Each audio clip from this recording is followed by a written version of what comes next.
자, 21번으로 바로 들어갈게요. 자, 21번은 믿으면 행동하고 행동하면 믿게 된다는, 이게 무슨 말이죠? 자, 우리가 믿으니까 행동을 하잖아요. 근데 행동을 하다 보면 또 어떤 믿음이 생긴다는 쌍방향의 그러한 그 진행을 보여주고 있는 글입니다. 자, 첫 번째 문장 항상 조금 어려운 경우가 많은데요. 자, 우리 사람들의 내적인 신념이 그들의 외적인 행동을 이끌 수 있다는 거죠. 즉, 외적인 행동으로 이어진다는 거. 이건 바로 우리가 알고 있는 그냥 상식이다. 보통 사람들이 그렇게 생각한다는 거죠. 자, 첫 번째 문장에 대한 예시가 몇 개 나옵니다. 만약 당신이 어떤 사람에게 끌린다면 당신은 그 사람과 어울리려고 할 것이다. 자, 여기서 요 내적인 신념, 끌림이죠. 외적인 행동, 그 사람한테 가서 어울리려고 한다. 당신이 한 브랜드의 치약을 선호한다면 당신은 그것을 구매할 가능성이 더 높다. 마찬가지 얘기입니다. 내적인 신념이나 좋아하는 마음이 있다면 그것을 가서 구매하는 행동으로 이어질 거라는 거죠. 물론 우리의 내적인 사고가 항상 공개적인 또는 외적인 행동을 예측할 수 있는 건 아니다. 그러니까 내적으로 무슨 생각을 하지만 그것을 행동으로 옮기지 않는 경우도 있다는 거죠. 하지만 전반적으로는 우리가 하는 것, 우리의 외적인 행동은 우리가 생각하는 바, 내적인 신념을 반영해주고 있다라고 하는 거죠. 자, 여기까지는 그냥 우리의 상식적인 얘기를 하고 있습니다. 자, 두 부분으로 구성되어 있어요. 자, 두 번째는 이제 아까 얘기한 요 방향 있죠. 행동에서 믿음으로 가는 요 방향에 대한 얘기를 합니다. 자, 첫 번째는 믿음에서 행동으로 가는 방향, 두 번째는 행동에서 믿음으로 가는 방향 얘기를 하고 있는 겁니다. 그러나 신념과 행동은 이보다 더 놀라운 방식으로도 관련이 있다. 무슨 말이냐? 이퀄 사인입니다. 화살이 반대 방향을 가리킬 가능성이 그만큼 높다는 것이 드러난다. 자, 무슨 말이죠? 화살이 반대 방향을 가리킨다고 하는 것은 행동을 하다 보면 좋아진다, 믿음이 생긴다 라는 쪽으로도 우리의 마음이 발전할 수 있다고 하는 거죠. 사회심리학자인 데이빗 마이어스라는 사람이 이런 얘기를 했습니다. 지난 25년간 사회심리학이 우리에게 가르쳐 준 것이 있다면, 자, 사회심리학에 많은 연구들이 있었어요. 근데 그 연구를 통해서 우리가 알 수 있는 것은 그런 거죠. 우리가 생각하여 행동 방식에 이를 뿐만 아니라, 자, 영어로도 조금 어려운 표현이었어요. 자, 요게 바로 A 방향입니다. 자, 생각하면 그것대로 행동한다. 이것도 맞지만 아울러 행동해서 사고방식에 이를 가능성도 있다. 자, 요 B번 방향입니다.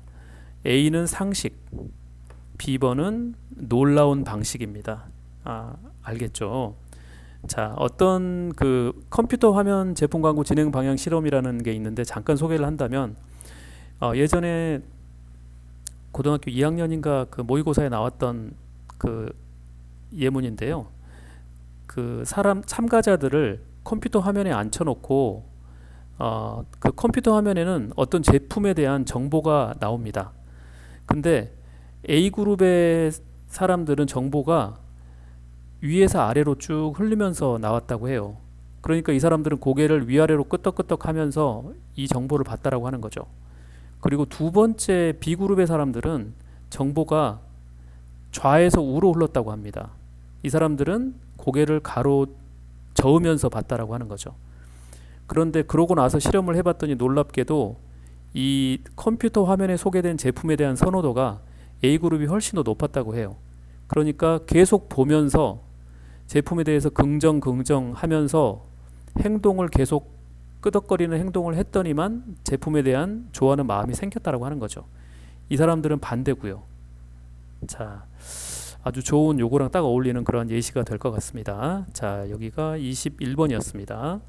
자, 22번으로 넘어갑니다. 22번은 간단한 얘기예요. 말을 좀 줄여라. 말을 줄이면은 상대방에 대해서 상대방의 말에 경청을 할 수 있게 되고, 그리고 상대방한테 어떻게 응답해야 될지 그것에 딱 맞는 말을 하게 될 것이다 라고 하는 말입니다. 자, 일상생활에서 침묵 서약의 정신을 따르는 것을 한번 상상해 보라 하는 거죠. 자, 침묵 서약 정신. 이게 무슨 말일까요? 좀 처음부터 어려운 말을 항상 던지고 들어갑니다. 자, 침묵서약이라고 하는 것은 우리가 뭐 무건수행 뭐 이런 말도 있죠. 하루에 아무 말도 하지 않고서 하루를 지내보기로 약속하는 그런 어떤 뭐 종교 같은 데서 많이 하는 그러한 훈련이나 의식 같은 거지 않습니까? 자, 일상생활에서도 한번 그런 침묵을 해야 되겠다라고 하는 그런 정신으로 한번 살아보는 것을 한번 생각해 보라는 거죠. 자, 반드시 말해야 하는 것만 말하는데 하루 온종일 보내는 것에 스스로 도전해 보라. 자, 여기서 침묵서약이라고 하는 것은 한마디도 안 하겠다는 게 아니라 이거죠. 반드시 할 말만 하는 거죠. 자, 우리는 너무나 자주 이 대화라고 하는 것을요, 자신이 말할 차례를 기다리는 게임처럼 여기는 경향이 있다는 거죠. 그러니까 상대방의 말할 때 내가 해야 될 말을 정리를 하면서 내가 말할 차례만 기다리고 있다. 그런 게임처럼 사람들이 다 여기고 있다라고 하는 거죠. 자, 이러한 경향은 행동 심리학 전문가들이나 또는 첫 데이트를 해본 사람은 누구든지 다 널리 관찰해온 행동이라고 하는 겁니다. 자, 첫 데이트에 보면 물론 상대방의 말이 궁금하기도 하겠지만 가서 내가 하고 싶은 말을 하고 싶어서 아주 죽는 거죠. 내가 말할 차례만 기다리고 있는 게임 참가자와 같다는 겁니다. 자, 지금 보면 자기 말할 차례만 기다리고 있는 모습들이 파란색으로 표시가 돼 있어요. 우리는 다음 발언을 머릿속으로 연습하느라 말해지고 있는 것을 놓친다. 이 말해지고 있는 것은 상대방이 말하는 거죠. 예. 만약 당신이 자, 그 다음에 오는 작은 침묵이 이 말 어려워요. 당신의 머릿속에 있는 무엇이든지를 표현할 그 다음 시작이라는 생각을 없앨 수 있다면 어떨까? 오휴, 자, 어렵네요. 자, 그 다음에 오는 작은 침묵. 이게 무슨 말일까요?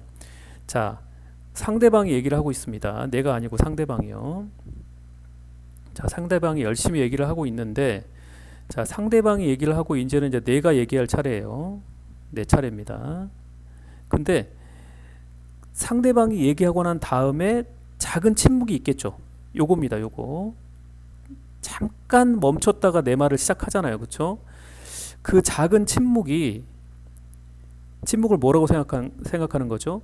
내 머릿속에 있는 거를 다 쏟아낼 시작점이다 라고 생각하는 그 생각을 아예 그냥 좀 없애봐라 하는 얘기예요. 그러면은 이 작은 침묵 후에 이 시간들은 이제 뭘로 쓰라는 거죠? 상대방의 이 말한 것을 잘 경청을 했다가 그 상대방의 말에 잘 응답하는 시간으로 뒤에 나옵니다. 응답 여기 나오죠. 응답하는 시간으로 삼으라는 거예요. 자, 그 다음에 오는 작은 침묵 여기입니다. 그렇게 이해를 하시면 딱 맞습니다. 내일 당신의 말을 이를테면 50단으로 제한받는다면 어떨까? 제안을 해본다면 어떨까죠? 자, 이게 바로 침묵 서약의 정신을 또 따르는 다른 또 예가 되겠네요. 나는 당신이 매우 다르게 듣게 될 거라고 생각한다. 내 말은 줄이자. 내가 말할 말을 줄이자라고 생각한다면 더 경청을 하게 될 거란 얘기입니다. 당신은 당신이 듣는 모든 단어에 매우 신중히 귀를 기울이게 될 것이다. 그리고 당신이 반드시 응답해야 할 것에 당신의 대화가 맞춰질 것이라는 얘기죠. 당신은 말을 줄일수록 더 많이 듣게 된다는 것을 발견할지도 모른다. 자, 여기 바로 침묵 서약의 정신을 따르는 게 뭔지 여러 가지 예들이 나와 있습니다. 자, 반드시 말해야 될 것만 말한다. 그 다음에 그 다음에 오는 작은 침묵이 무엇인가를 표현할 그 다음 시작이라는 생각을 없앤다. 내가 할 말을 50단어로 한번 제안해 본다. 자, 이런 말을 줄이고 더 많이 듣는다. 자, 이런 말들이 전부 다 침묵 서약의 정신을 따르는 우리 일상의 어떤 적용의 예라고 할 수 있겠습니다. 자, 여기서는 특히 이 부분이 좀 어려웠어요. 자, 잘 이해를 하셨으리라 믿습니다. 다음으로 넘어갑니다. 자, 23번은 또 역시나 과학에 대한 얘기입니다. 자, 요거 근데 어렵지 않아요. 자, 우리 과학적인 지식이라고 하는 게 왜 존재하는 거죠? 지식을 위한 지식은 의미가 없잖아요. 지식은 왜 존재하는가? 문제 해결을 위해서 존재하잖아요. 그 수많은 물리학의 지식들, 또 의학적인 지식들 다 활용을 해서 인간 생활을 더 윤택하게 만들고 있잖아요. 근데 그 과학적인 지식을 행동으로 옮겨야지만 문제가 해결된다라고 하는 굉장히 평이한 글입니다. 자, 근데 표현들이 좀 어려워서 그렇죠. 자, 과학은, 자, 이 과학에 대한 얘기들을 그 여기 분홍색으로 좀 표시를 해봤습니다. 과학 지식에 대한 것들이요. 자, 과학은 물리적 세계에 대한 관찰을 축적하고 이해하는 것과 관련이 있다. 그쵸? 예, 관찰을 해서 그 세상을 이해하는 것, 그게 과학이라고 하는 거죠. 그런데 하지만 그 이해만으로는 어떠한 문제도 해결되지 않습니다. 개개인은 그것이 문제를 해결하는 것을 돕기 위해서 그 지식으로 문제를 해결하기 위해서 그 과학적인 이해를 행동으로 옮겨야 한다는 겁니다. 자, 예를 하나 들고 있어요.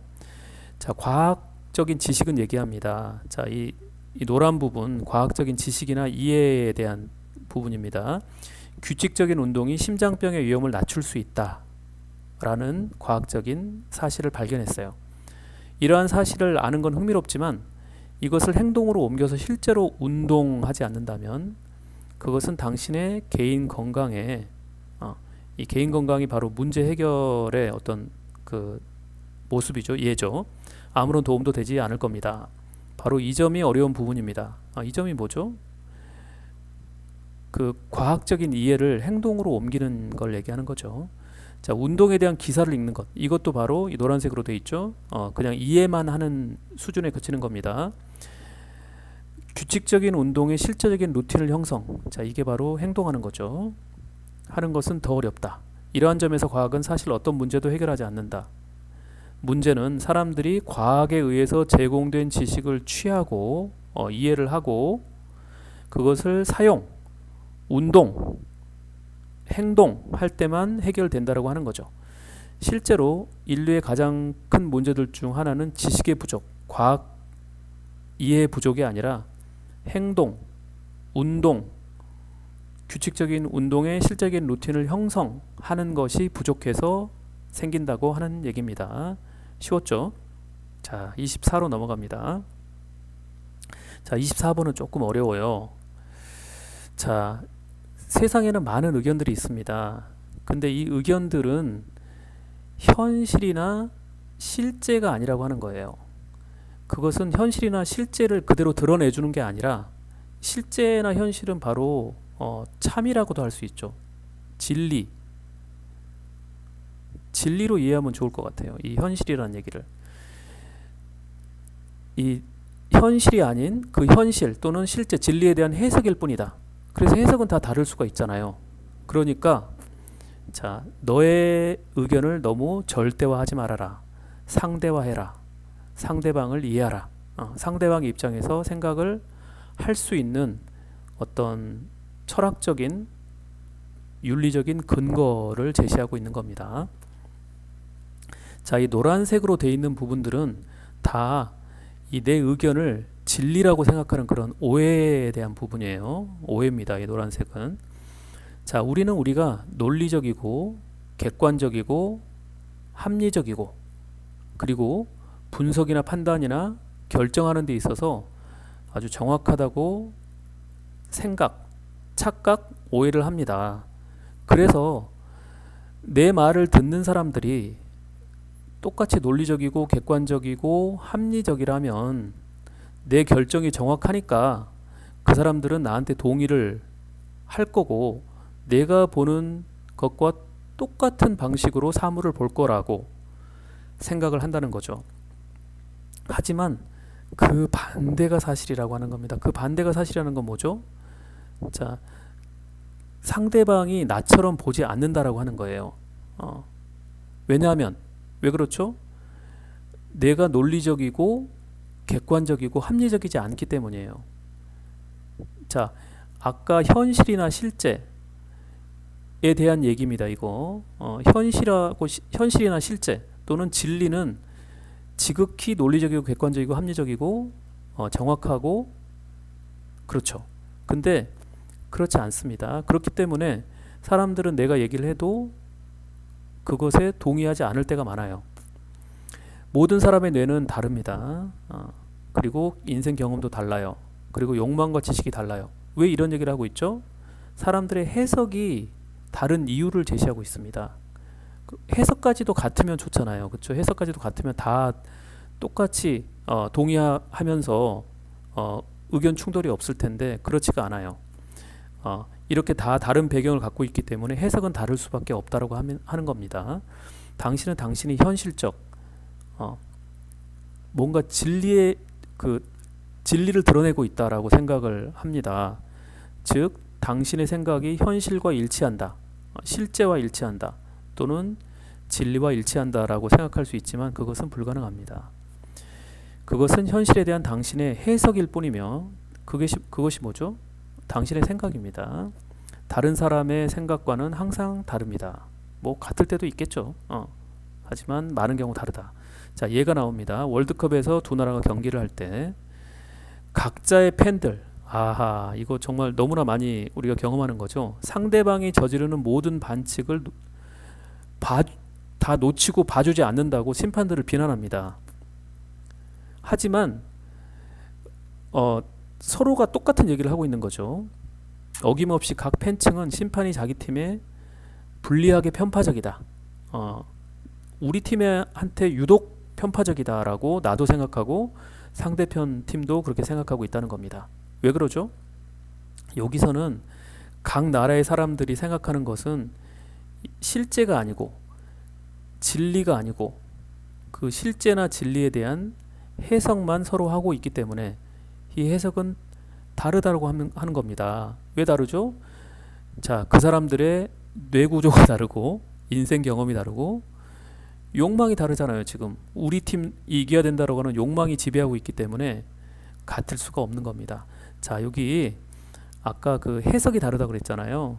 중요한 얘기입니다. 해석이 다른데 해석하고 다 같은 맥락으로 쓰이고 있는 게 여기 뇌, 인생 경험, 욕망, 지식, 자, 이런 것들이 다 같은 맥락에서 쓰이고 있는 같은 내용의 표현들입니다. 자, 다음으로 넘어갈게요. 자, 다음 글도 좀 만만치 않은 글이었습니다. 자, 조금 어려워요. 자, 전문가가 누군가 하는 거죠. 전문가. 자, 우리가 뭐 예를 들어서 저 사람은 축구에 대한 전문가다. 저 사람은 물리학 교수다. 물리학 전문가라는 거죠. 그러면 전문가는 뭔가? 또 그 사람이 갖고 있는 전문성, 왜 저 사람의 전문성을 인정을 해주는가? 그게 바로 짧게 얘기하자면 주제에 대한 조직화된 이해를 갖고 있기 때문입니다. 축구에 대한 단편적인 지식의 그냥 나열 수준이 아니라 그 축구에 대한 조직화된 이해를 갖고 있는 사람. 이 조직화된 이해가 그럼 뭔가? 본문에 나옵니다. 자, 지금 여기 노란색으로 되어 있는 이 부분들은 이 조직화된 이해를 갖고 있는 전문가의 조건, 갖춰야 될 조건에 대해서, 자격에 대해서 얘기를 하고 있는 부분이고요. 파란색으로 되어 있는 부분은 전문가가 아닌 겁니다. 가짜 전문가들, 전문가가 아닌 사람들의 모습이에요. 자, 여기 이제 소재는 전문가에 대한 얘기고요. 자, 전문가에 대한 연구는 깊고 유연한 이해를 가지는 것이 무엇인지에 대한 통찰을 제공한다. 항상 첫 번째 문장이 문제네요. 자, 전문가에 대해서 연구를 해봤더니, 자, 뭐를 알아냈느냐?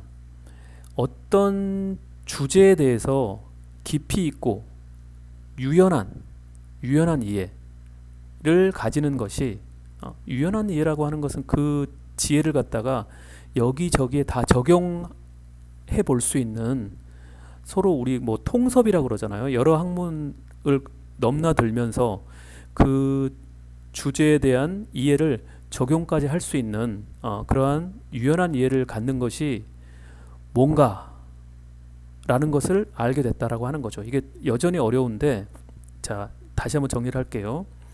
전문가는 뭐 하는 사람이냐? 어떤 주제에 대한 깊고 유연한 이해를 갖고 있는 사람이라고 하는 겁니다. 그러니까 전문가를 깊이 연구를 해보면 깊이 있고 유연한 이해를 갖는 게 뭐로구나라고 하는 이 깨달음을 갖게 된다는 거예요. 자, 이해할 수 있겠죠? 자, 다시 한번 전문가에 대한 연구를 해봤더니 깊고 유연한 이해를 갖는 게 뭔가라는 것을 알게 됐다라고 하는 거죠. 자, 본격적으로 전문가에 대한 얘기가 나옵니다. 특정 분야의 전문가는 세상에 대해서 깊고 풍부하게 상호 연결된 생각을 가진 사람들이다. 세상에 대해서 그냥 피상적인 그런 지식이 아니라 깊이 있고 그 다음에 풍부하게 상호 연결된 생각, 여러 가지 그 분야에 대한 지식들이 따로따로 떨어져서 단편적으로 나열만 되어 있는 게 아니라 서로 잘 연결되어 있는 그러한 바로 조직화된입니다. 조직화된 지식과 이해와 생각을 가진 사람들이 바로 전문가라고 하는 거죠. 그들은 단순히 그냥 생각만 잘하는 사람이 아니고요. 그냥 똑똑한 사람만이 아닙니다. 오히려 전문가는 특정 분야의 지식을 갖고 있어요. 뭐 체스나 화학이나 테니스 다양한 분야에서 자, 전문 지식을 갖고 있는 사람이지 다방면의 지식을 갖고 있는 사람이 아닙니다. 팔방미인, 이런 팔방미인이라 그러죠 우리가. 팔방미인은 전문가가 아니에요. 전문가가 아닙니다. 자, 이거는 뭐 금방 이해할 수 있겠죠. 물론 그 옛날에 그 뭐 레오나르도 다빈치 같은 사람들은 여러 방면에 정말 전문가인 사람들도 있었어요. 정말 그 수많은 분야에서 아주 그 도저히 범접할 수 없는 그러한 지식을 쌓은 사람도 있었지만 최근에는 그러기가 좀 힘들죠. 최근 분은 뭐 그 나중에도 나오지만 총균세를 쓰신 그 제럿 다이아몬드 같은 분은 인류학자이면서 그 의학자죠. 이 두 분야의 완전한 전문가입니다. 이런 분들은 거의 천재인데 드물어요. 자, 그러나 전문가는 많은 사실을 알기만 하는 것은 아니다. 그냥 단순히 알고 있다, 지식이 많다라고 하면 전문가의 그러한 그 요구 조건을 충족시킬 수 없다라고 하는 거죠. 전문가라고 불릴 수 없다는 겁니다. 사실 한 주제에 대한 전문성이 있다는 것, 전문성 나왔네요. 있다라고 하는 것은 지식이 자 일관된 틀, 네 중요합니다. 일관된 틀로 조직화되어 있다. 두 번째, 전문가가 사실간의 상호관계를 이해하고 있다. 두 번째, 그 다음에 세 번째, 어떤 아이디어가 가장 핵심적인지 구분할 수 있다. 자, 요 세 가지입니다. 자, 예를 들어서 축구에 대한 지식이 있다고 해보죠. 축구에 대한 전문가라고 하면 그 사람이 갖고 있는 축구에 대한 지식이 조직적으로 되어 있다고 하는 겁니다. 자, 그냥 나열식으로만 되어 있는 게 아니라 잘 정리가 되어서 체계를 가지고 있다는 얘기죠.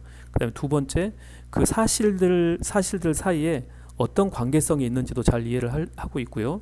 그 다음에 어떤 사실이 가장 축구에 있어서 핵심적인 건지 그거를 구분할 수 있는 그런 능력을 갖고 있는 사람이라는 거죠.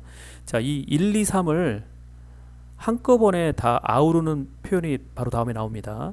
이러한 깊이 있으면서도 조직화된 이해는 자 이게 바로 이제 전문가가 갖고 있는 건데요. 자, 여기서는 이제 두 가지 이 전문적인 지식의 혜택이 나옵니다. 첫 번째, 학습에서 더 큰 유연성을 가능하게 한다.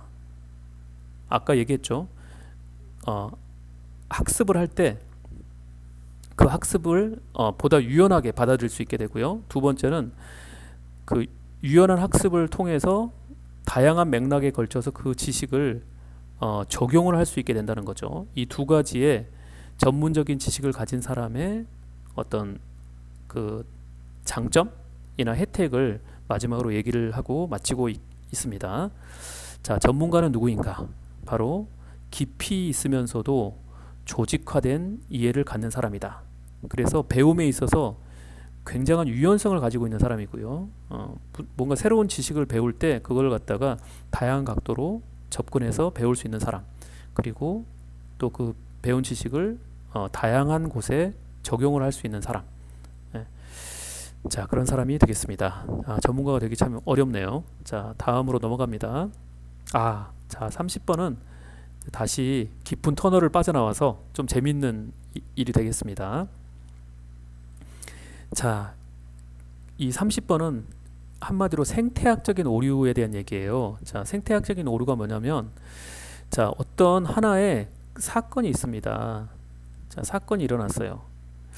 그러면은 그 사건의 원인이 뭔지 이제 생각을 해보잖아요. 그 사건의 원인이 뭔지를 이제 논리적으로 잘 따져보는 거, 바로 이게 이제 추론이라고 하는 거죠. 우리가 추론이라는 말, 논리적인 사고를 얘기합니다. 그 사고의 원인을 추론함에 있어서 오류를 일으킬 수가 있어요. 사건의 원인이 아닌데, 자, 그 원인 규명의 오류 또는 사고의 오류 중가 여러 가지가 있을 텐데 그 중에 하나가 바로 생태학적인 오류입니다. 이게 뭐냐면 A랑 B의 사건이 동시에 일어났어요. 근데 동시에 일어났지만 하나가 다른 하나의 원인이 아닐 수가 있잖아요. 근데 원인이라고 착각하는 게 바로 생태학적인 오류입니다. 그냥 쉬운 예를 하나 들어볼게요. 우리나라 속담에 까마귀가 날자 배 떨어진다는 말이 있어요. 자, 까마귀가 나는 거랑 배가 떨어지는 거랑 동시에 일어났습니다. 그래서 보통 사람들이 까마귀 이 녀석이 날았기 때문에 배가 떨어졌구나 라고 생각을 했는데요. 알고 봤더니 전혀 관계가 없었다라고 하는 겁니다. 그러니까 까마귀가 날아서 배가 떨어졌다라고 생각하는 바로 이게 무슨 오류다? 생태학적인 오류라고 하는 거죠. 말이 왜 생태학적이라는 말이 붙었는지 잘 모르겠습니다. 저도 미처 연구를 조금 더 깊이 못 하고 들어와서 죄송해요. 아무튼 이 내용이 그 어떤 그 자연 생태학의 그러한 내용이 아니라는 것만 알고 어떤 내용인지만 잘 알고 있으면 되겠습니다. 자, 들어가 볼게요.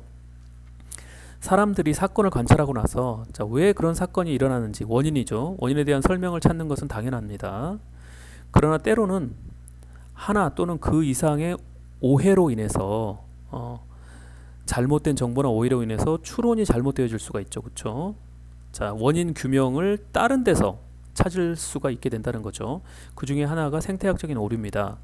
자, 여기서 논지 주요한 그 점은 뭐냐면 두 가지가 함께 발생한다는 이유만으로 두 가지 사이의 인과관계, 영어로는 causal relationship이라고 돼 있어요.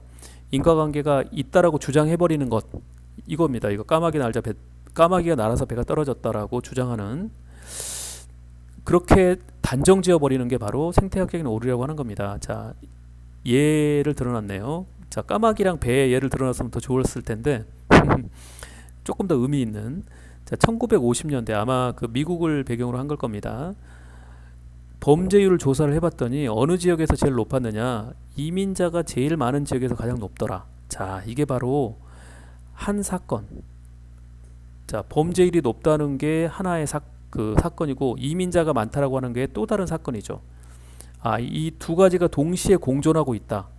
그래서 이 이민자가 많은 게 범죄율의 원인이구나라고 딱 단정해서 생각해 버리는 것. 생태학적인 오류를 범하기가 참 쉽게 돼 있네요. 자, 일부 사람들은 이민자들이 범죄의 원인이라고 주장하기 위해서 이러한 동시 발생을 이용했다. 자, 동시에 일어나지 않느냐. 그러니까 이민자가 범죄율의 원인이다 라고 했다는 거죠. 그러나 이 상황에 대한 면밀한 분석을 해보니까 이민자들이 범죄율을 높인 게 아니라 이민자들이 이미 범죄율이 높은 지역에 거주할 수밖에 없었다. were forced to leave. 이 사실이 이제 밝혀진 거예요. 그러니까 원래가 범죄율이 꽤 높았던 지역, 우범 지역이고 뭐 집세도 싸겠죠. 돈이 없으니까 이런 데 들어가서 살다 보니까 이민자들이 사는 곳에 범죄율이 당연히 높을 수밖에 없죠. 왜냐하면 원래부터가 높았으니까, 이사 들어가기 전부터. 그들은 보다 안전한 지역에 더 비싼 주택을 살 돈이 없었습니다. 이민자들은 범죄를 거의 저지르지도 않았습니다. 그 주장을 주의 깊게 분석하지 않으면, 자, 그 주장은 뭐죠? 이민자들이 범죄율을 높였다라고 하는 주장이죠.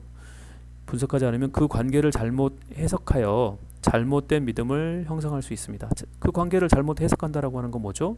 바로 생태학적인 오류를 범해서라는 말하고 똑같죠. 잘못된 믿음. 자, 잘못된 믿음은 뭐예요?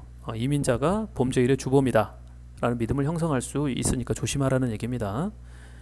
자, 그 다음에 31로 갑니다. 자, 31 쉬운데 은근히 어려운 은근히 어려운 문장입니다. 근데 이제 예문이 많아서 그 예가 있어서 좀 쉽게 느껴져요. 자, 한마디로 얘기하자면 이전 경험이 있어야지 어떤 과업을 줬을 때 그 과업을 성취할 수 있다고 하는 거죠. 이건 뭐 너무나 당연한 얘기죠. 수학 문제를 안 풀어본 사람이 어떻게 수학 문제를 풀 수 있으며 영어 단어와 구문 공부를 아는 사람이 어떻게 영어를 술술 읽을 수는 없죠. 자, 쉽게 말하면 그겁니다. 자, 근데 조금 어려운 예를 들고 있어서 자, 일상생활에서요. 우리는 어디에 집중해야 할지를 예측하기 위해서 이거 어렵네요. 어디에 집중해야 될지. 자, 사실은 이걸 한마디로 얘기하자면 과업이라고 할 수 있습니다. 자, 뒤에 과업이 나와요. 여기 나오죠, 과업. 자, 어디에 집중해야 될지, 내가 해야 될 일을 예측하기 위해서 이전 경험을 사용한다고 하는 겁니다. 자, 과업과 이전 경험, 이 두 가지가 이제 핵심 키워드예요. 자, 무슨 얘기인지 조금 뒤에 더 나옵니다. 자, 다른 환경은 다른 기대를 만든다. 이것도 어렵네요. 자, 환경이 바뀌면 기대도 달라진다. 바로 뭐에 대한 기대죠? 과업에 대한 기대도 달라진다고 하는 겁니다. 자, 요것도 조금 이따 또 설명해 볼게요. 자, 과학자 제럿 다이아몬드, 아까 선생님이 잠깐 언급했었죠. 에 의해서 그의 저서인 Guns, Germs and Steel, 자, 총균쇠. 한번 제가 책을 보여드리고 싶은데 제 바로 옆에 책이 있거든요. 저도 사실은 다 읽지는 못했는데 나중에 더 읽으려고 놔뒀습니다. 굉장히 두꺼운 책인데 너무너무 흥미롭게 읽었어요. 그 서양인들이 어떻게 그 비서구권 인종들을 그렇게 짧은 기간 안에 제압할 수 있었는가, 정복할 수 있었는가를 규명한 책이고요. 인류학적인 책입니다. 그 원인을 이 세 가지, 총과 세균 그리고 철, 이 세 가지 단어로 함축적으로 표현을 하고 있습니다. 아무튼 자, 이제 그 이전 경험이 있어야지 과업을 성취할 수 있다라고 하는 그 사실을 이 총균쇠에서 깊이 있게 설명을 하고 있는데요. 자, 그는 뉴기니 정글. 자, 뉴기니는 그 저기 동남아시아의 인도네시아 옆에 있는 세계에서 두 번째로 큰 섬입니다. 섬인데 참고로 말씀드리면은 이 큰 섬이 절반이 딱 잘려 있어요. 그래서 이 왼쪽은 인도네시아 영토입니다. 그다음에 오른쪽은 그 파푸아 뉴기니라고 하는 그 국가예요. 파푸아 뉴기니 왕국. 자, 그렇게 돼 있죠. 자, 그 뉴기니 정글 속에서 그 뉴기니 원주민들과 함께 이제 돌아다닌 그러한 모험을 그 책에서 설명을 하고 있는데요. 자, 이분은 서구인들이 어린 시절부터 훈련 받아온 과업을 이 원주민들이 잘 수행하지 못하는 경향이 있다고 말한다. 무슨 말이냐면은, 자, 서구인들이 하는 과업이 있잖아요. 예를 들어 뭐 차를 몰아라. 그러면 원주민들은 이거 잘 못하잖아요. 그렇죠? 왜 못하죠? 경험이 없잖아요. 이전 경험이 없어요. 자, 만약에 그 어떤 사람이 다른 환경, 영국에 있다고 해보죠. 영국에 있다면 이 사람한테는 어떤 기대를 하게 되는 거죠? 차를 몰아야 되고, 그 다음에 직장에 가서 업무를 해내야 되고, 그 다음에 지하철 뭐 차를 안 몰 때는 뭐 버스 노선을 잘 찾아서 와야 되고, 이런 기대를 하게 되잖아요. 그렇죠? 그래야지 그 사람이 그 사회에서 적응을 하고 살아갈 테니까요. 근데 이 원주민들은 잘 못해요. 당연하죠.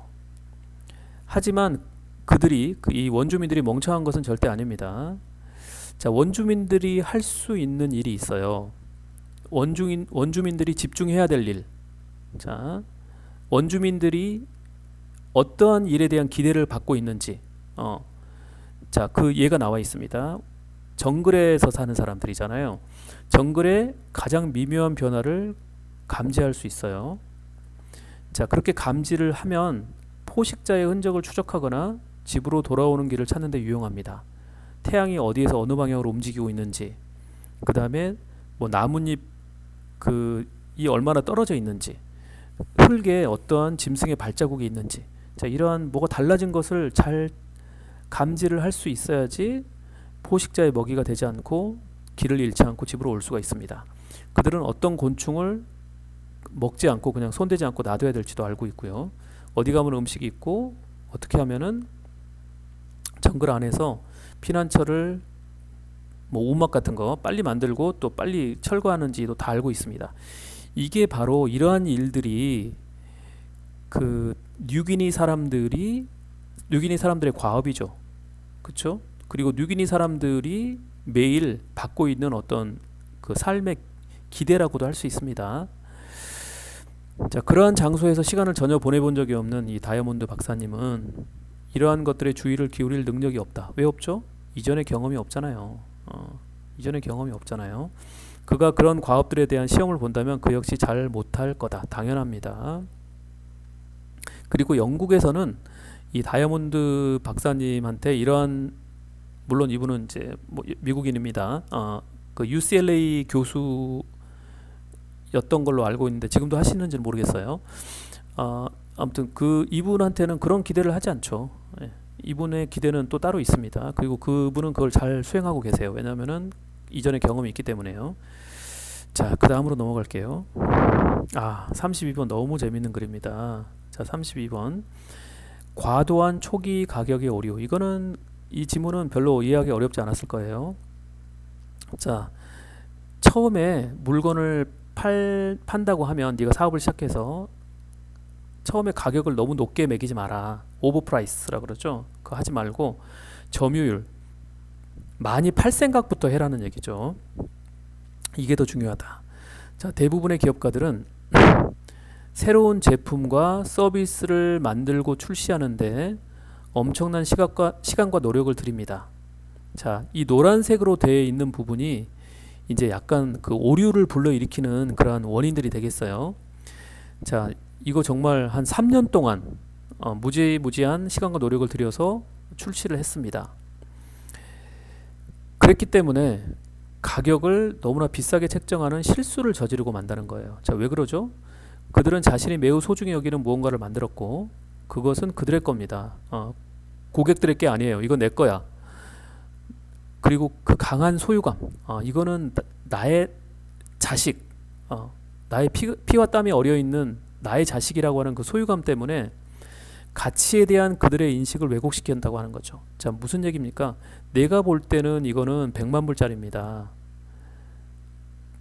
내 노력을 생각할 때. 하지만 객관적인 가치로 봤을 때 이거는 10,000불밖에 안 돼요. 자, 이 사람이 이걸 너무나 소중히 애지중지하기 때문에 이 진짜 가치에 대한 인식이 왜곡될 수가 있다고 하는 거죠. 그래서 그들의 제품 가격을 너무 높게 책정하게 만든다는 겁니다. 자, 그들 중에 많은 사람들은 초기 가격이 너무 높다는 것을 깨닫긴 해요. 하지만 이 사람들이 알지만서도 그들의 제품을 더 매력적으로 만들기 위해서 가격을 낮추는 것을 좋아하거나 내키하지 않습니다. 그러니까 가격만 조금 낮추면 이 제품이 정말 이렇게 매력적으로 될 텐데 그거를 갖다가 알면서도 못한다는 거죠. 그리고 이것은 그들의 새로운 사업의 실패를 초래할 수 있는 손해가 매우 큰 실수가 될 수 있다고 하는 거죠. 자, 이 다 노란색들이 지금 이제 그 폭망하는 그러한 이유와 또 이제 모습들입니다. 새로운 제품이나 서비스를 출시할 때 당신의 우선순위는 가능한 한 빨리 충분한 시장 점유율을 확보하는 거다는 거죠. 많이 파는 거다. 시장 점유율 확보는 내가 시장에서 판매량을 늘리는 거다라고 하는 거죠. 5%라도 뭐 10%라도 당신이 이 목표를 달성하기 위해서는 이 목표는 시장 점유율을 확보하는 거죠. 당신의 초기 가격과 수익을 희생할 준비가 돼 있어야 된다고 하는 거죠. 자, 그래서 판매량 또는 점유율을 확보하고 나면 당신은 수익을 극대화하기 위해서 가격을 인상할 수 있다. 자, 그러니까 어느 정도 이렇게 판매 그 양이 이제 확보가 되면 그때부터는 이제 수익을 챙기기 위해서 가격을 좀 올릴 수가 있다라고 하는 거죠. 근데 처음부터 이러지는 말아는 거예요. 자, 쉬운 지문이 되겠습니다. 자, 33번으로 넘어갈게요. 자, 33번. 자, 재밌고 약간 어렵습니다. 근데 괜찮아요. 자, 인간하고 대형 포유류. 여기 대형 포유류 그 얘가 뭐가 나왔죠? 여기 침팬지하고 코끼리가 나왔죠. 얘네들이 애들을 낳고 키우는 그 번식 전략이 있다고 하는 겁니다. 그게 뭐냐? 조금 낳다, 조금 낳는다. 그리고 에너지를 많이 들여서 키운다. 그래서 생존율을 높인다. 자, 지금 우리는 다 우리 엄마 아빠한테서 요런 전략 하에서 출생을 해서 양육을 받고 지금 살아남아 있습니다. 자, 그러면은 이렇게 하지 않는 다른 그 종도 있다라고 하는 거죠. 걔네들은 뭘까요? 반대겠죠. 많이 낳고, 자, 큰 대자입니다 이거. 자, 많이 낳고 대충 키우고, 그래서 생존율이 굉장히 낮다, 많이 죽는다 라고 하는 거죠. 자, 그러면은 걔네들이 이제 여기 생쥐가 있죠. 생쥐. 자, 대부분의 측면에서 인간은 더 많은 에너지를 투자해서 더 천천히 번식하는 매우 다른 전략을 진화시킨 소수의 종들 중 하나다. 자, 유이령과 코끼리와 마찬가지로 우리 인간들은 천천히 자라고요. 또 천천히 몸이 크고 새끼들은 적게 낳지만 그 적게 난 새끼들을 키우는데 많은 시간과 에너지를 투자한다라고 하는 거죠. 유이령과 코끼리는 생쥐보다 더 적은 수의 새끼를 낳지만 새끼 중 더 많은 비율이 살아남아서 번식하기 때문에 이 특이한 전략이 뭐죠? 새끼를 더 많은 에너지를 투자해서 그 새끼를 양육을 하고 더 천천히 번식하는, 자, 이런 전략이죠. 성공합니다. 자, 생쥐애가 있습니다. 생쥐는 생후 5주 만에 어미가 될 수 있다라고 하는 거예요. 그러니까 5주 있으면 엄마가 될 준비가 돼 있습니다. 근데 여기 침팬지나 코끼리는 12살까지 애를 낳을 수 있는 능력이 없습니다. 자, 5주 만에 엄마가 돼서 한 배, 여기 영어로는 조금 어려운 단어가 있는데 리터라고 하는 단어가 있어요. L-I-T-T-E-R. 참고로 그 1리터 할 때 그 리터는 L-I-T-E-R입니다. T-E-R. 자, 이거랑 다른 단어예요. 요 리터는 그 임신한 한 배를 얘기해요. 자, 한 배에서 한 리터에서 그 리터당 per 리터라고 돼 있죠. 4마리에서 10마리 새끼를 낳고, 자, 한 배당 4마리에서 10마리 낳고, 그 다음에 12개월 생애 동안, 그러니까 생쥐는 1년 살고 죽네요. 12개월 생애 동안 2개월마다 새로운 새끼를 낳을 수 있다고 하는 거죠. 그러니까 평생 동안 6번을 낳는 겁니다. 6번. 6번을 낳으니까 합치면 24마리에서 60마리까지 낳을 수가 있어요. 사람이 24명 자녀 낳기, 글쎄요, 기네스 기록이 몇 명인지 모르겠지만 낳기 힘들걸요. 60명은 더군다나 안 되고요. 자, 엄청 많이 납니다. 하지만, 자, 그러나 그의 새끼 대부분은 어릴 때 죽습니다. 반면 침팬지나 코끼리는 12살 될 때까지 번식을 하지 않으며, 자, 이후 30년 동안에 걸쳐서, 아까 얘는 12개월 동안, 5주 빼면은 한 11개월 동안 낳는데, 그 침팬지 코끼리는 12살부터 낳기 시작해서 보통 42년 정도 사나 보죠. 뭐 더 살 수도 있죠. 아무튼 아주 늙었을 때는 애를 못 낳을 테니까. 자, 그러니까 12살 때부터 42살 때까지 5년 또는 6년마다, 얘는 아까 2개월마다 했는데, 얘는 5년에서 6년마다 한 마리 새끼만, 엄청 조금이네요. 자, 그러니까 30년이니까 5명에서 6명, 6마리밖에 못 나요. 자, 근데 이러한 새끼들 중 절반 정도가 부모가 되는데 성공한다. 그러니까 한 3명 정도는 이제 그 부모가 될 12살까지 살아남는다고 하는 거죠. 그래서 자손을 계속 번식시킨다. 아주 극명한 대조를 이루고 있네요. 자, 아주 재밌는 글이었습니다. 자, 이제 34번 왔습니다. 자, 34번 또 과학 얘기네요. 이거 참 과학에 대한 그 지문이 많네요. 자, 요번에는 이제 또 과학자에 대한 또 나왔어요. 아까 과학자 뭐 전문가 그런 얘기들 나왔는데요. 자, 과학자가 자기의 정보를 공유한다라고 하는 거죠.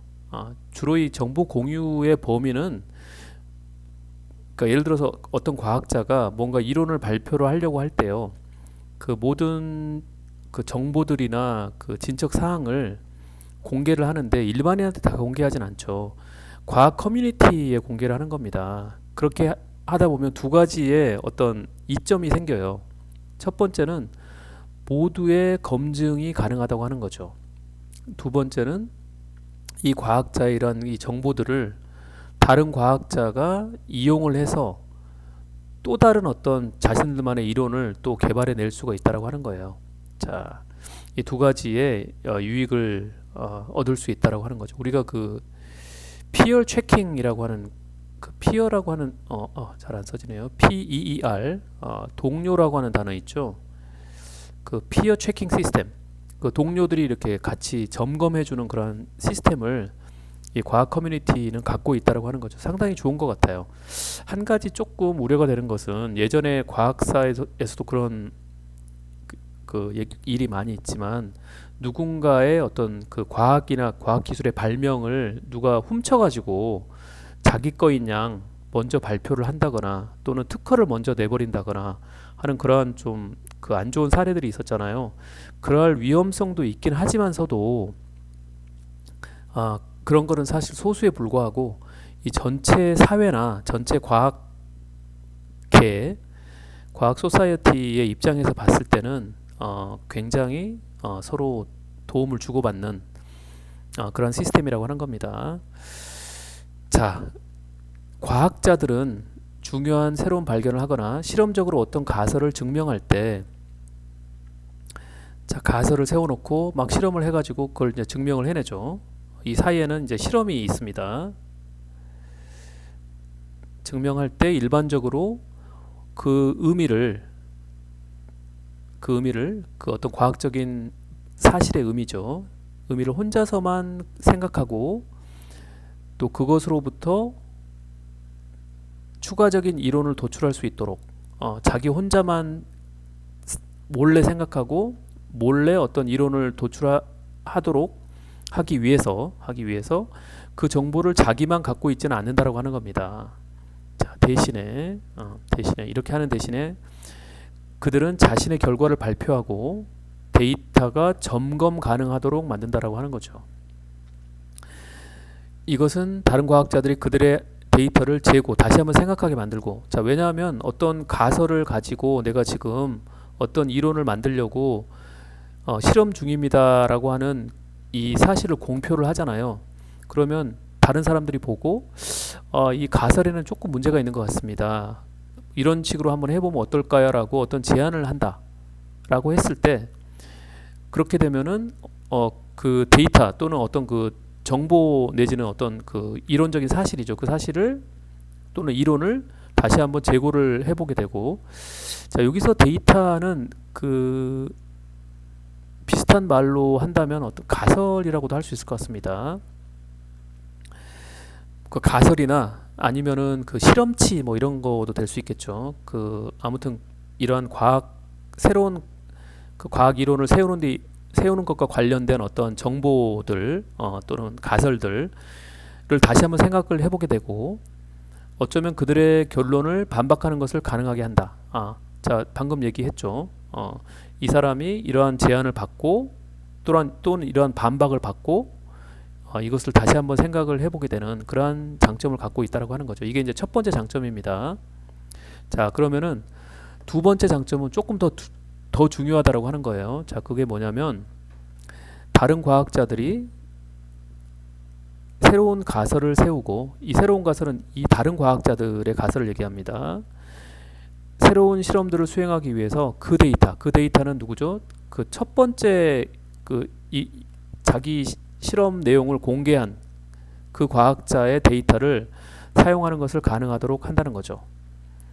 자, 여기서 가정이란 건 뭐냐면 여기서 그 지금 얘기되고 있는 어떤 이야기의 기본 전제는 뭐냐면 정보가 소수의 사람들에게 제한되기보다는 널리 확산이 됐을 때 결국은 사회 전체가 더 많이 알게 될 거다, 더 많은 지식을 갖게 될 거다라고 하는 게 바로 가정 내지는 이거 다른 말로 하면 전제라고 할 수 있을 것 같습니다.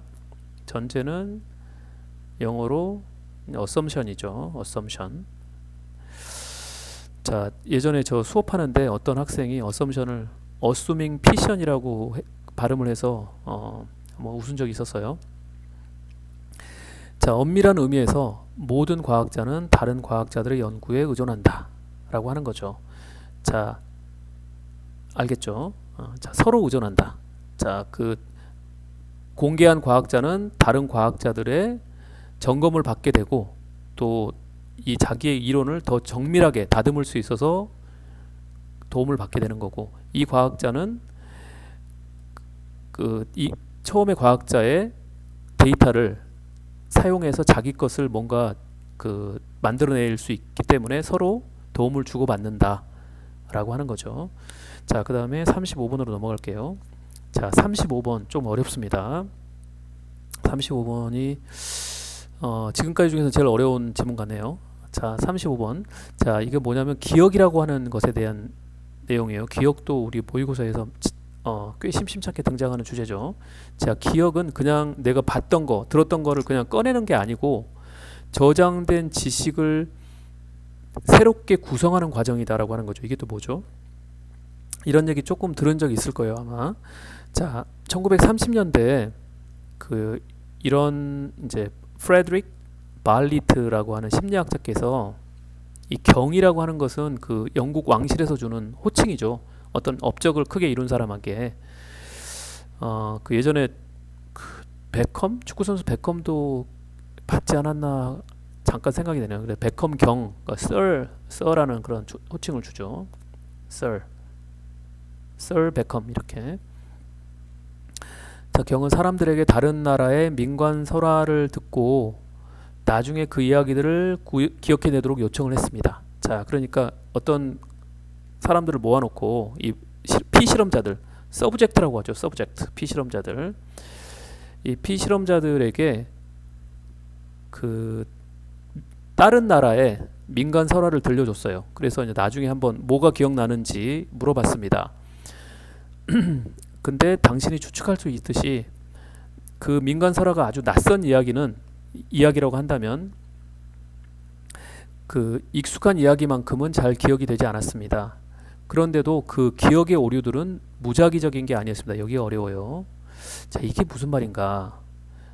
자, 기억의 오류가 무작위적인 게 아니었다라고 하는 내용이 파란색으로 다 되어 있습니다. 자, 그러면 기억의 오류는 뭔가 이거예요. 잘 기억이 나지 않는 것, 기억이 잘 안 나는 게 바로 기억의 오류입니다.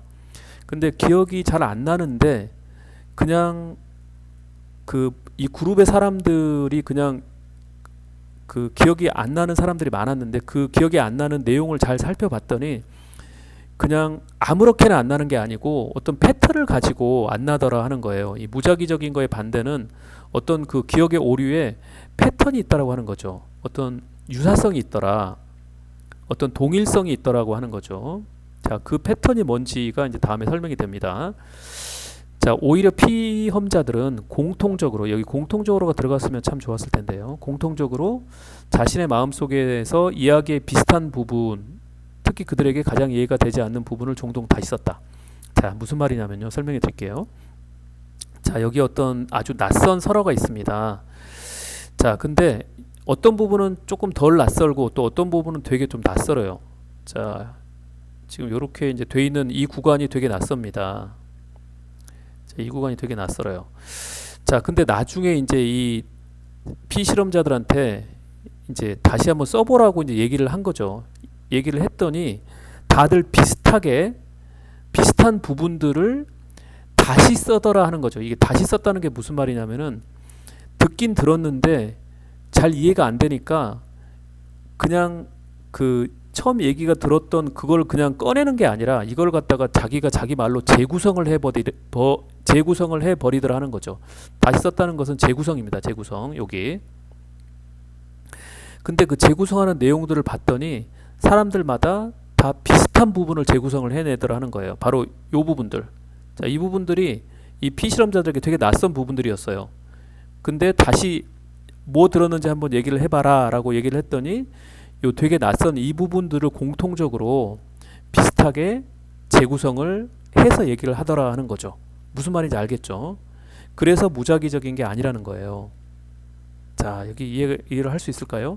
그냥 그 다시 한번 이야기를 해봐라라고 했을 때 자기가 다 익숙한 부분들은 그냥 그대로 들은 대로 얘기를 하지만 익숙하지 않은 부분들은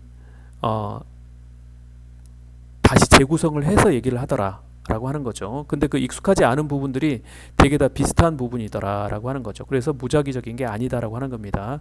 그냥 여기저기 그냥 사람마다 다 다른 데를 재구성하는 게 아니라 비슷한 부분들을 재구성을 하더라.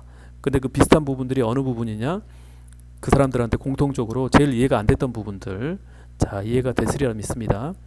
발렛은 자, 그래서 이제 이 사람이 이 실험을 통해서 어떤 그 학문적인 그 원리를 갖다 뽑아낸 거예요. 어떤 문제에 직면했을 때 기억의 사소한 틈을 메우기 위해서, 자, 기억의 사소한 틈이 뭐죠? 기억이 잘 안 나는 거를 메꾸기 위해서라는 겁니다. 이 사소한 틈이라고 하는 것은 기억의 틈이 있다. 그거 뭐죠? 기억이 잘 안 난다라고 하는 거예요. 기억이 잘 안 나는 그 마치 빈 공간 같은 그 부분, 틈을 메꾸기 위해서 정신적인 스키마타를 이용한다. 자, 스키마타는 여기에 설명이 나와 있습니다. 자, 스키마타는 스키마, 영어로 쓰고 싶은데 그 영어 한번 참조하세요. 스키마의 복수형입니다. 스키마가 단수고 스키마타가 복수인데요. 스키마는 어떤 사실을 받아들이는 나의 정신적인 틀을 스키마라고 합니다. 자, 이게 조금 어려운데 여기를 잘 보면 돼요. 자, 정신적인 스키마타가 뭐냐면 뇌에 저장된 지식의 선반이라는 겁니다. 이게 스키마타가 그 뇌에 저장된 지식의 선반을 활용한다라고 하는 거죠. 자, 무슨 말이냐면요. 끝까지 한번 볼게요. 따라서 기억하는 것은 과거의 경험을 기반으로 하는 것을 포함하는 상상의 과정이다. 자, 지금 이 잘 이해가 안 되는 부분이 있잖아요. 잘 이해가 안 되는 부분을 이제 다시 쓴다고 그랬죠. 다시 쓴다. 자, 다시 쓰는데 그냥 아무렇게나 다시 쓰는 게 아닙니다. 자, 그러면 어떻게 다시 쓰냐면은 그 과거에, 자, 예를 들어서 한번 보죠.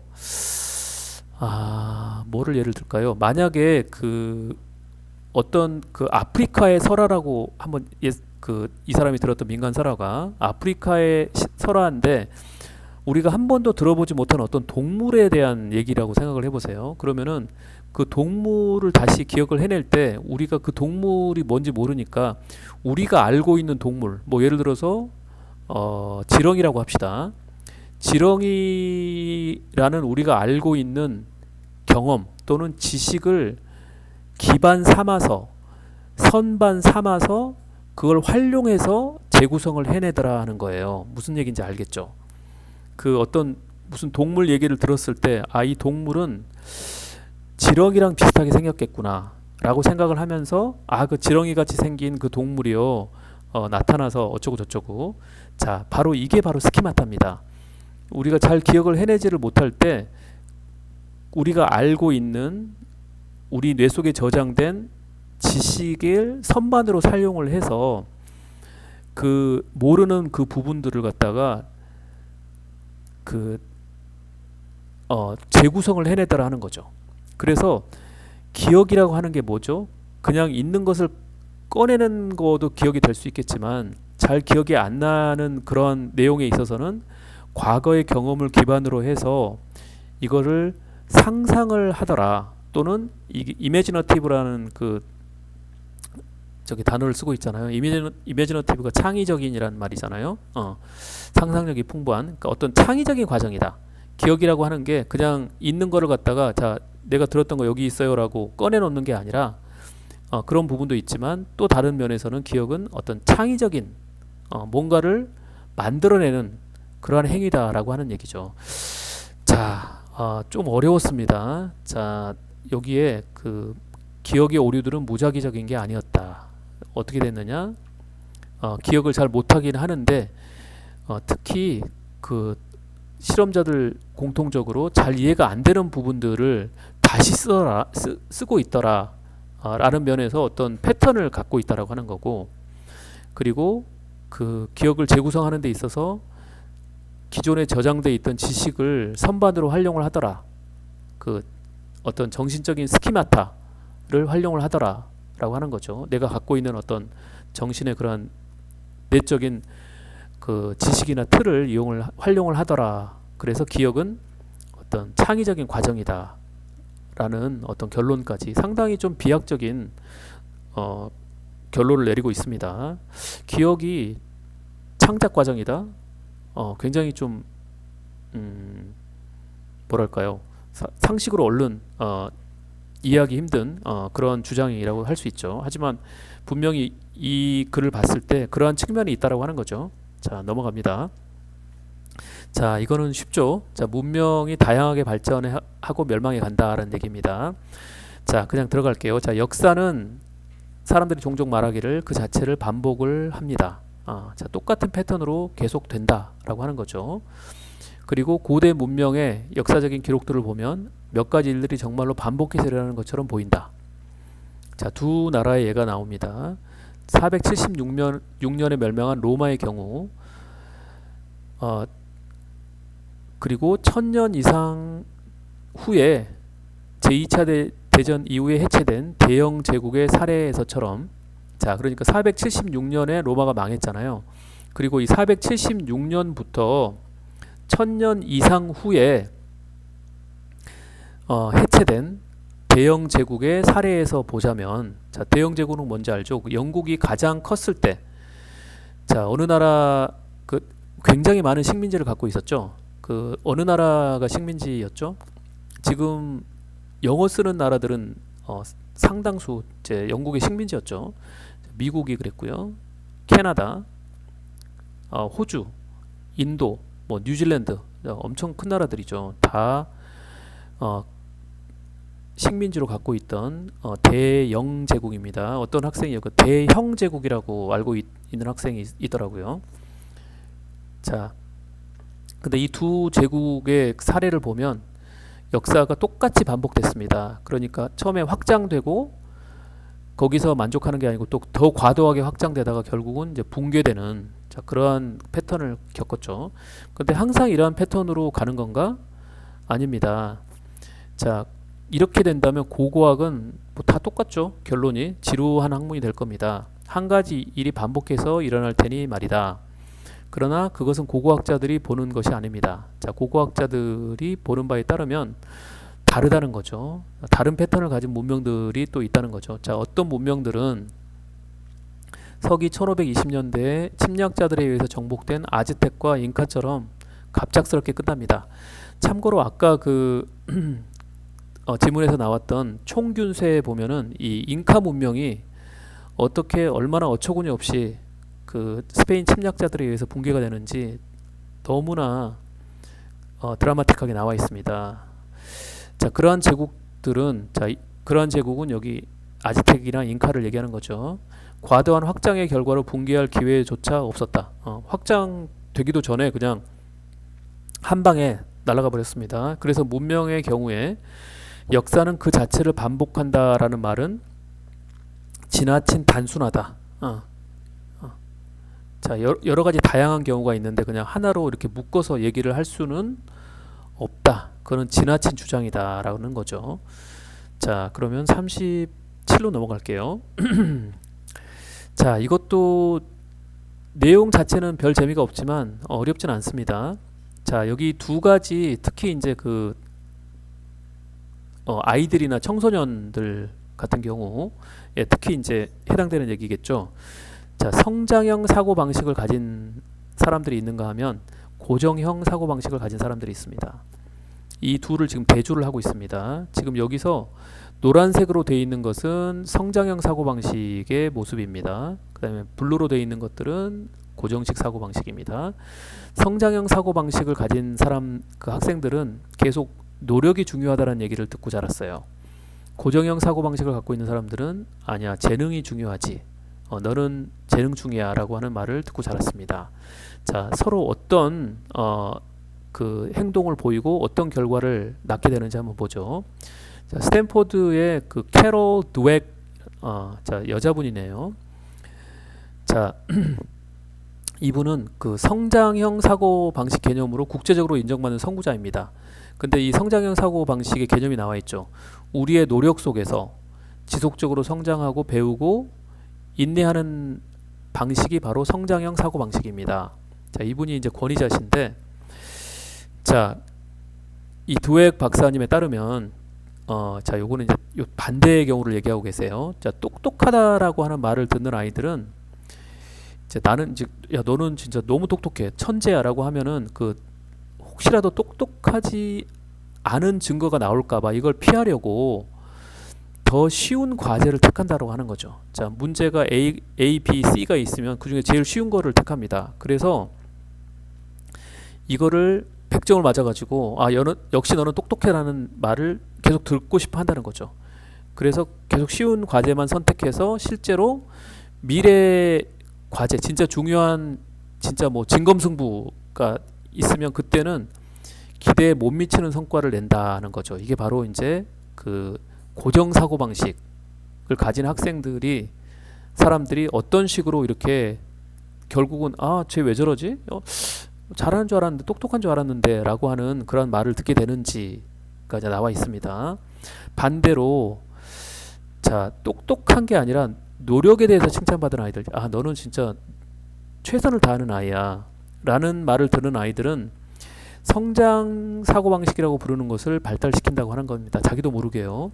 자, 그들은 그들의 노력이 성공으로 이르게 한다는 것을 배우고, 난 노력 때문에 성공한다 라는 걸 배우고, 계속해서 노력하면 시간이 지날수록 더 발전하고 많은 것을 성취하게 된다는 것을 성취하게 된다는 거죠. 그래서 점점 더 힘든 일을 받아들이고 기분이 더 좋아집니다. 그래서, 자, 마지막이 조금 어렵습니다. 노력을 강조하는 것은 아이에게 그들이 통제할 수 있는 변수를 제공한다. 자, 이게 중요합니다. 그들이 통제할 수 있는 변수. 자, 그들이 통제할 수 있는 변수라는 건 뭘 얘기하는 걸까요? 결국은 노력입니다. 자, 왜 노력인가 하면요. 자, 재능은 내가 통제할 수 있나요? 통제할 수 있다라고 하는 것은 내가 바꿀 수 있다라고 하는 건데, 타고난 재능, IQ 이런 거 어떻게 바꿉니까? 그냥 고정돼 버렸어요. 그래서 고정 사고 방식입니다. 하지만 노력은 내가 바꿀 수 있잖아요. 내가 더 할 수 있는 거잖아요. 그래서 내가 더 할 수 있는, 내가 바꿀 수 있는 변수, 변할 수 있는 어떠한 그 선택지, 변할 수 있는 요소를 나한테 주기 때문에 내가 그거를 계속 변화시켜 가면서 성공을 하게 되더라라고 하는 겁니다. 그래서 통제할 수 있는 변수를 제공한다라고 하는 것은 그 노력에 대한 강조성, 노력이 성공의 원인이다라고 하는 그 사실을 나한테 그 주지시켜 준다라고 하는 그런 얘기라고 볼 수 있겠습니다. 자, 넘어갈게요. 자, 38번. 자, 이것도 굉장히 재밌는 글입니다. 자, 공간은 외적인 요인과 함께 감정적인 요인으로 규정된다라고 하는 거죠. 자, 쉽게 얘기해서 어떤 공간에서 내가 그 공간을 느끼는 그 또 공간에 대한 내가 어떤 그 생각을 갖게 되잖아요. 이 공간은 어떤 공간이다. 라고 할 때 여러 가지 요소가 있겠지만, 뭐 외적인 거 있죠. 뭐 공간이 크다, 좋다, 깨끗하다 이런 것도 있겠지만, 이 공간에 있으면 왠지 불편하다. 자, 이런 느낌을 가질 수도 있죠. 그 불편함이라고 하는 그 감정이 이 공간을 규정하는 중요한 요소가 된다라고 하는 겁니다. 그것을 이제 지하철에서 어떤 자리를 잡는지의 그 예로 재미있게 설명을 하고 있어요. 자, 우리가 주변을 살피는 것은, 자, 이 주변은 어떤 공간이죠. 공간에서 공간을 이렇게 살펴보는 것은 우리 자신 바깥에 있는 것에 집중하는 것이다. 그렇죠? 보통 우리 이제 어떤 공간에 들어갔을 때 일단 바깥 먼저 딱 스캔을 하죠. 우리가 보는 것, 듣고 냄새 맡고 느끼고 또는 맛보는 것, 자, 이런 것들이 다 이제 바깥에 있는 외적인 요소들과 관계되어 있는 겁니다. 하지만 때로는 어떤 장소를 진정으로 특징 짓는 것이 이거 앞에 얘기한 보고 듣고 냄새 맡고 하는 것보다는 덜 구체적인 것, 다시 얘기해서 우리 안에 있는 감정이라고 하는 거죠. 자, 흥미로운 예가 지하철 승객 행동에 대한 연구에서 나왔습니다. 자, 지하철 승객들은 지하철에서 어떤 공간을 선호하는가라고 하는 거죠. 과연 이제 외적인 그러한 요소를 고려해서 그 이유 때문에 선택을 하는가, 아니면 어떤 감정적인 내적인 요소에서 선택하는가라고 하는 거죠. 자, 지하철이나 전철에서 왜 사람들이 그들이 앉는 곳에 앉거나 서는 곳에 서는지를 이해하려고 노력하는 연구자들은 다양한 상황에서 승객들이 그 공간을 사용하고 탐색하는 방식의 원인들을 조사했다. 자, 이게 좀 바뀌었으면 더 좋았을 것 같은데요. 자, 다양한 상황에서, 여러 가지 상황에서 그 지하철에 승객이 붐빌 때, 안 붐빌 때, 뭐 이런 다양한 상황에서 승객들이 그 공간을, 자기가 좋아하는 공간을 탐색해서 그 공간에 있는 방식의 원인들, 어렵네요. 왜 그 공간을 이 사람이 탐색해 들어가서 그 공간에 있는지, 그 이유가 뭔지를 연구를 해봤다는 겁니다. 자, 그 연구들 중 하나가 많은 승객들이 문 근처에 자리 잡기를 좋아한다. 왜 그럴까? 그걸 이제 연구를 해봤다는 거죠. 자, 첫 번째는, 자, 이게가 이제 바깥에 있는 외부 요소. 자, 이게 바로 노란색으로 되어 있죠. 외부 요소입니다. 문 근처에 자리 잡기를 좋아하는 이유는 외부적인 요인으로 봤을 때는 빨리 내릴 수 있다는 편리함 때문이라고 하는 거죠. 하지만 또 하나의 요인은 두 번째, 이거 감정적인 요인입니다. 자, 여기 감정 있죠. 자, 왜냐하면 부분적으로 더 추상적인 느낌 때문에 그 문 근처에 자리를 잡는 걸 좋아한다는 건데요. 왜냐하면은 그 승객들과 우연히 눈이 마주치는 때때로 불편한 느낌을 피하려는 욕구 때문에 그렇다는 거죠. 앉아 있으면 그 앞에 승객하고 눈이 마주쳐야 되는데 그게 불편하다는 거예요. 자, 그래서 그런 불편함이 없는 그 문 옆에 서 있다라고 하는 거죠. 자, 그래서 그 외적인 요인뿐만이 아니라 이런 감정적인 내적인 요인도 이 사람이 그 자리를 탐색하고 사용하는 요인이 되고 있다고 하는 겁니다.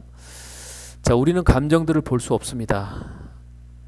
하지만 그것들은 실제하고 세상에 대한 우리의 경험에 영향을 미친다라고 하는 거죠. 그 감정 때문에 어떤 공간을 결국은 사용하게 되는 거죠. 자, 넘어갑니다. 자, 39번. 자, 이거는 잠수 반사라고 하는 겁니다. 잠수 반사, dive reflex라고 돼 있죠. 자, 잠수 반사는 잠수 반사를 일으키는 신경이 있습니다. 이 신경이 자극이 될 때 잠수 반사가 일어납니다. 이 반사는 잠수 반사 작용이에요. 잠수 반사 작용. 반사 작용은 내가 통제할 수 있는 게 아니죠. 그냥 본능적으로 일어나는 겁니다. 자, 근데 이 신경은 얼굴에 있습니다. 얼굴, 특히 이제 입이랑 코 주변에 이 신경들이 몰려 있는데요. 여기가 물로 딱 적셔지면, 물에 잠기면 바로 잠수 반사가 바로 작동을 하는 겁니다. 우리는 다른 해양 포유류처럼 잠수 반사를 가지고 있습니다. 이것은 입과 코 주변의 얼굴에 있는 특수 신경 말단이 얼굴 부위가 물 아래에 들어갈 때만 이 반사를 유발한다. 자, 이거 보세요. 잠수 반사가 일어나는 조건들입니다. 이게. 자, 일단 잠수 반사가 일어나려면요, 그 얼굴 부위가 물 아래 들어가야 돼요. 얼굴 부위가. 자, 얼굴 부위가 물 아래로 들어가면 그 얼굴 입, 코 주변에 있는 특수신경 말단이 유발합니다. 신경 말단이라고 하는 건 뭐냐면은 그 우리 신체 맨 끝에 있는 신경 세포라는 거예요. 자, 맨 중앙에 있는 것은 뇌죠.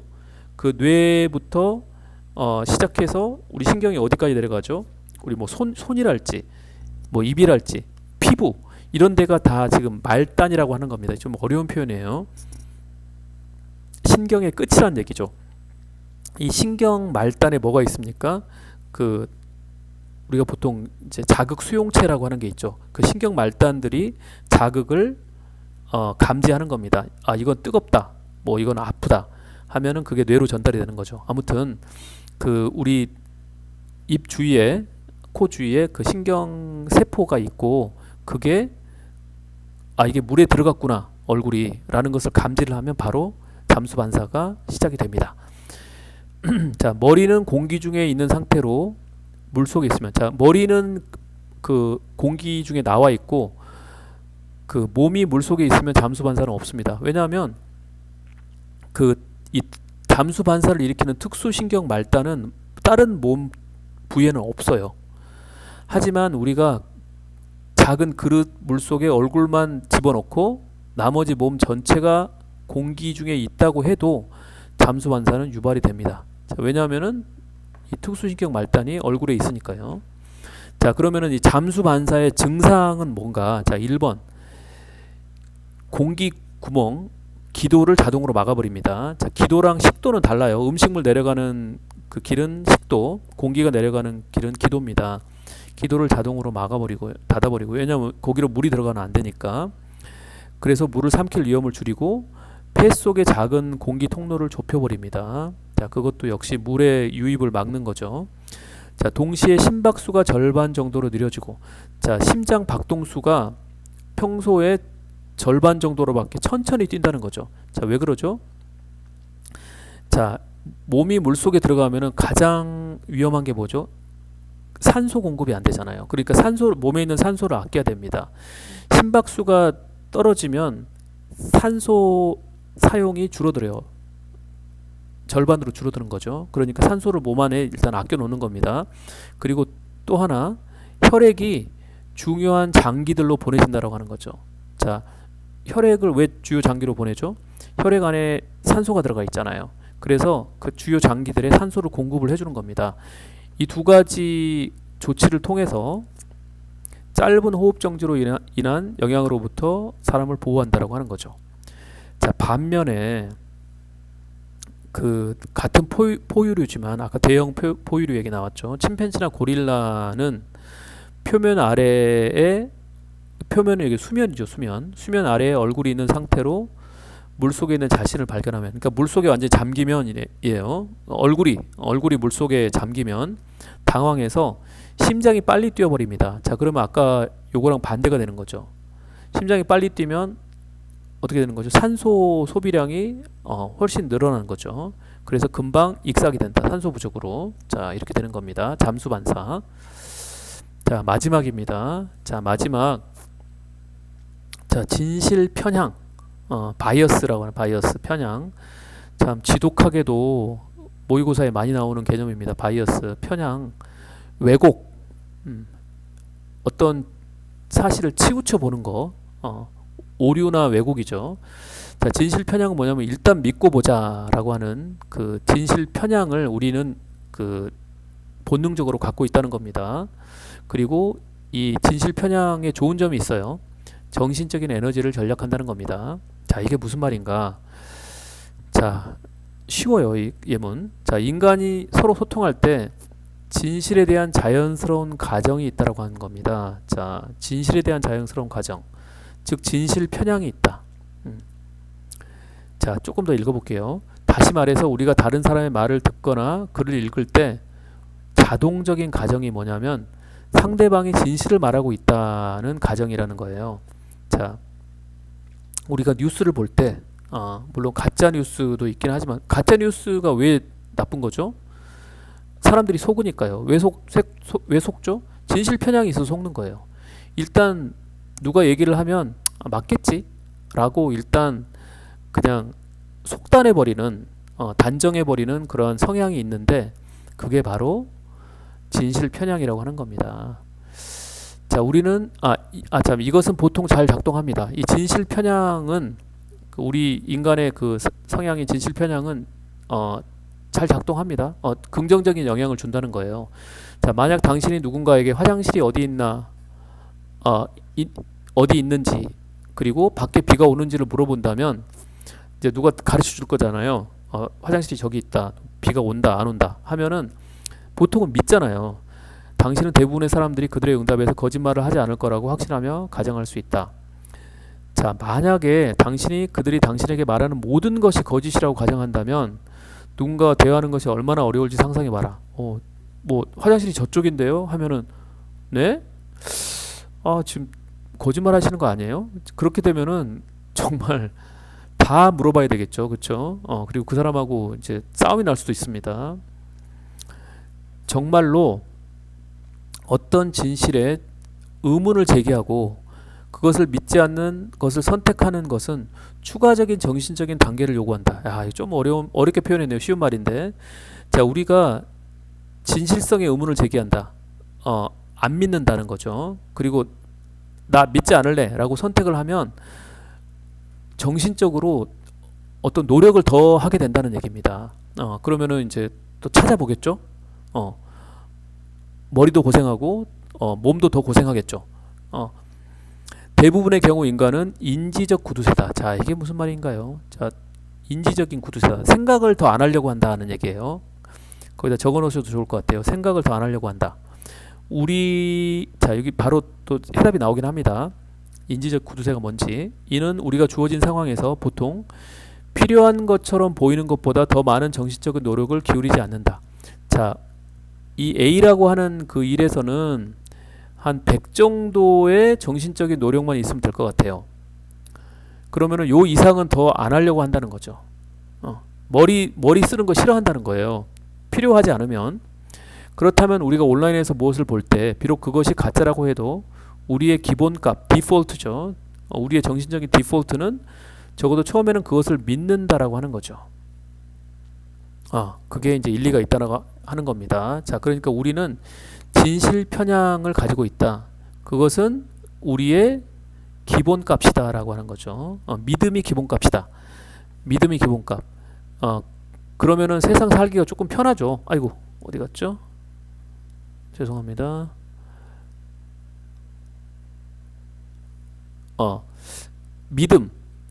믿음이 기본값이라고 하는 겁니다. 의심이 기본값이라고 한다면 세상 사는 게 힘들 거예요. 모든 걸 다 의심해야 되니까 바로 그러면은 추가적인 정신적인 노력이 필요하겠죠. 자, 이건 요약문. 우리 인간은 우리가 받는 정보의 진실성을 의심하려고 하지 않습니다. 왜냐하면 우리는 정신적인 노력을 아끼려는 우리의 경향, 바로 우리는 인지적인 구두쇠이기 때문입니다. 라고 하는 거죠. 자, 여기까지입니다. 자, 요번 기말고사 잘 이해하셔서 중간보다 훨씬 좋은 결과를 거두시기를 진심으로 바라겠습니다. 여러분 모두 파이팅!